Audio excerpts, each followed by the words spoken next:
Hai teman, selamat datang di channel Sekate New. Jangan lupa pada teman-teman untuk like, komen, dan subscribe supaya tidak ketinggalan update dari channel ini. Mimin ucapkan terima kasih. Selamat menyaksikan. Sandiwara bangkrut, sang direktur ke istri, bab 50. Suara dering ponsel yang mendadak menggema mengejutkan Veronica tiba-tiba. Ia hanya mengangkat kepalanya malas, meraih ponsel di sebelah tubuhnya, lalu memastikan kontak nama yang menghubungi tanpa beranjak bangun. Panggilan dari Om Richard yang terpampang di layar. Tidak ia hiraukan. Veronica memilih melanjutkan tidur di waktu yang sudah menjelang siang itu. Baginya sudah cukup paham, Om Richard hanya akan mengganggu rencananya saja. Dia pasti akan menyusul keberadaan dirinya andai tahu kembali ke Indonesia, kemudian menjemputnya untuk pulang ke Belanda. Deringan ponsel kembali terdengar setelah 10 menit kemudian. Menyadari panggilan dari Om Richard, ia hanya menekan power agar nadanya tak lagi terdengar. Dengan begitu, dia akan tahu jika dirinya sedang sibuk karena tidak juga mengangkat. Sayangnya panggilan ketiga kembali masuk. Veronica yang merasa sudah sangat terganggu dengan cepat menolak panggilan itu, lalu mematikan ponselnya. Namun ia tidak melanjutkan tidur. Kedua matanya sudah tidak lagi bisa dipejamkan. Veronica sudah beranjak duduk, meraih arloji di atas nakas, melihat jarum jam menunjukkan hampir di angka 10. Ia terperanjat kaget, kedua matanya membelalak sempurna. Merasa usaha untuk mendatangi rumah Adrian di pagi hari akhirnya gagal. Memang bisa langsung datang ke kantornya, hanya saja pasti pria itu akan lebih sulit ditemui seperti kemarin. Veronica melempar arloji ke sembarang arah di atas kasur. Ia beranjak malas menuju kamar mandi. Setelah ini rencananya untuk mendekati Adrian harus terlaksana. Veronica yang meyakini jika hubungan rumah tangga Adrian dan Mairo telah hancur, merasa masih memiliki peluang emas. 20 menit berlalu, Veronica yang sudah siap dengan gaya casualnya keluar dari kamar hotel tempatnya menginap. Sepatu sneaker dengan celana katun di bawah lutut, setidaknya lebih pantas dari tampilan yang sebelumnya, dipadu dengan atasan blus. Langkahnya cepat membelah lorong hotel menuju pintu lift. Tak butuh waktu lama, 5 menit kemudian ia sudah sampai di lantai dasar. Namun saat akan melangkah ke pintu luar, beberapa orang berpakaian resmi berlalu lalang masuk, menjadi perhatian pandangan Veronica saat itu.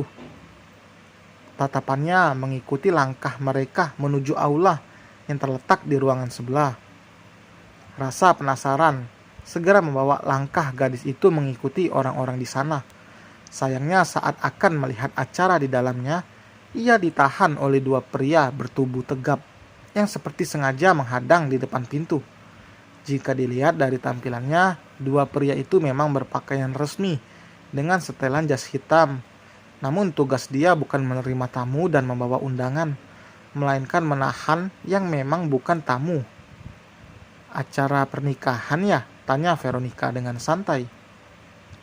Ya, saut salah satu dua ajudan itu dengan tegas.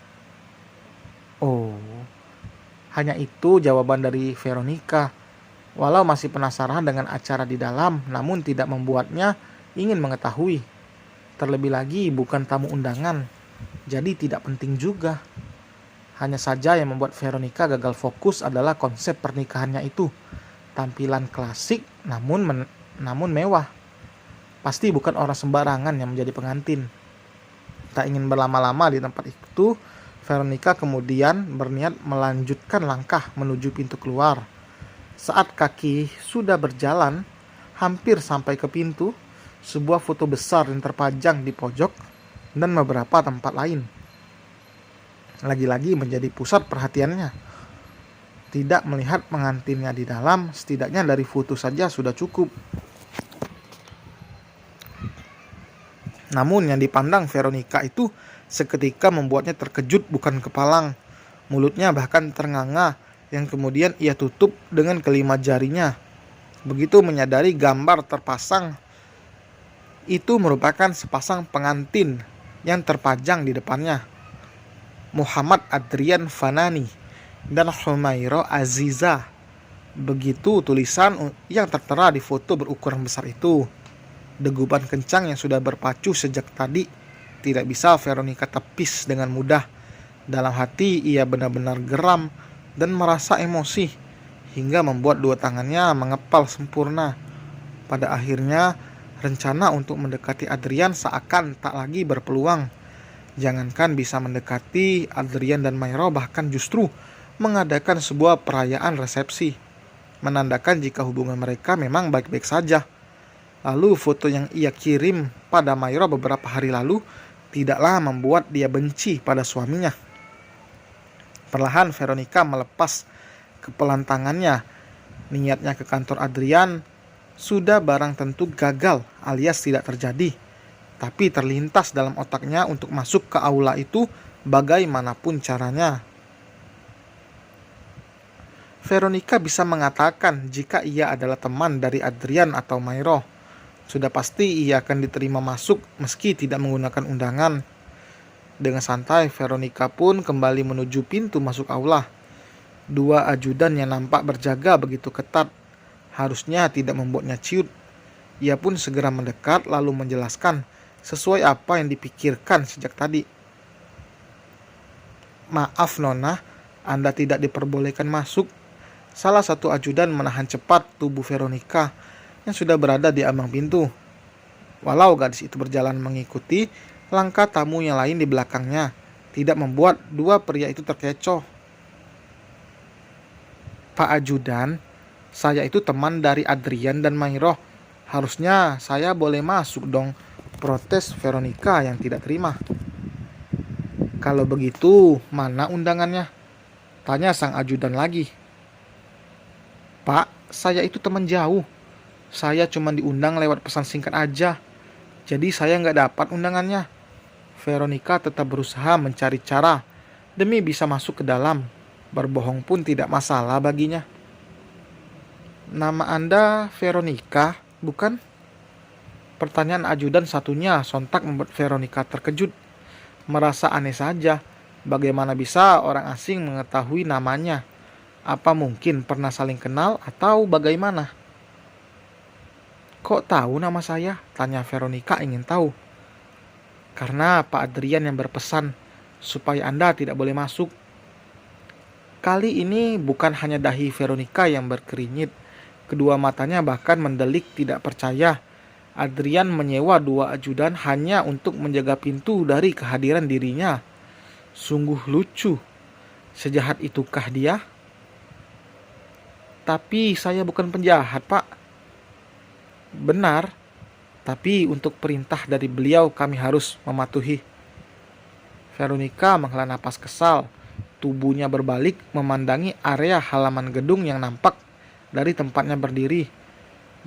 Gedung berjendela kaca di mana-mana itu membuat keindahan taman di depan bisa terlihat jelas dari dalam. Pikiran gadis itu terus berkelana, berusaha mencari cara apapun supaya dirinya bisa tetap masuk. Tidak bisa menghancurkan hubungan Adrian dan Mairo, setidaknya bisa menghancurkan acara resepsi itu. Dengan melihat mereka malu di depan umum, bisa sedikit membuat hati Veronica merasa puas. Itulah balasan dendam yang pantas, pikirnya. Dari dalam aula resepsi, nampak sudah begitu ramai. Kursi juga sudah dipenuhi orang-orang berpakaian resmi dan bergaun cantik sambil menikmati hidangan yang tersaji. Pembawa acara pun terlihat sudah mulai bersuara lantang, membuka acara yang kini sedang ia bacakan di depan para tamu. Sepasang pengantin di pelaminan tak kalah bahagia, seperti seorang MC ucapkan di sela-sela membawa acara itu. Dari kejauhan, Axel menatap bahagia sahabatnya di atas pelaminan itu. Wajah dan tampilan Mairo di samping Adrian cukup membuatnya bisa menebak jika wanita itu memang cocok dan pantas untuk Adrian. Setidaknya ia tidak khawatir mendengar curhatan menyedihkan dari pria itu. Terlebih lagi mereka sudah hidup bersama sebelum ini. Jadi keharmonisan dari mereka pasti sudah tercipta. Walaupun suara MC cukup lantang dalam membawakan acara, namun telinga Axel cukup tajam mendengar keributan yang terjadi di luar aula. Awalnya ia tidak menghiraukan, karena pikirnya itu hanya obrolan kencang dari tamu di sana. Namun semakin lama Axel dengarkan, keributan itu bahkan semakin tajam terdengar. Ia celingukan menatap ke sekeliling, dan nampaknya tidak hanya dirinya yang mendengar keganjilan itu. Para tamu di belakang juga terlihat kebingungan melihat ke arah pintu keluar. Axel merasa ikut bertanggung jawab. Segera beranjak dari duduk, ia menghampiri cepat suara gaduh di luar.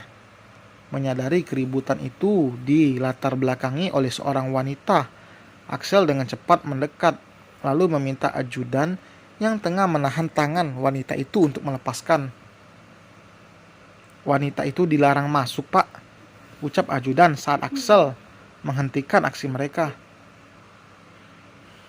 Ya sudah, biar saya yang urus. Axel mencoba menenangkan suasana.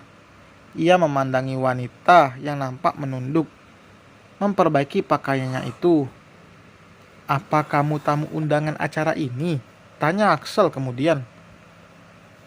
Saya memang tidak diundang, tapi saya temannya, ucap Veronica tiba-tiba yang terhenti ketika wajahnya terangkat melihat pria di depannya. Bahkan Axel pun tidak jauh beda. Ia sama terkejutnya dengan wanita itu. Veronica? Kak Axel? Keduanya menyapa bersamaan. Vero, kamu di sini? Bukannya kamu di Belanda? Axel lebih dulu meminta penjelasan dengan rasa heran yang tiba-tiba datang. Kak Axel juga di sini? Bukannya masih di... Iya. Kali ini Axel tertawa tipis. Ia tidak menyangka akan bertemu dengan wanita itu di sini. Tepatnya di sebuah acara pernikahan sahabatnya. Sudah, gak usah dibahas. Kamu mau masuk? Tanya Axel kemudian menawarkan. Veronica yang seperti mendapat angin segar di tengah gurun pasir, tentu dengan cepat mengiyakan. Ia mengangguk tersenyum lalu menerima ajakan tangan Axel untuk melingkar di lengan pria itu. Dan selesai teman, terima kasih telah mendengarkan.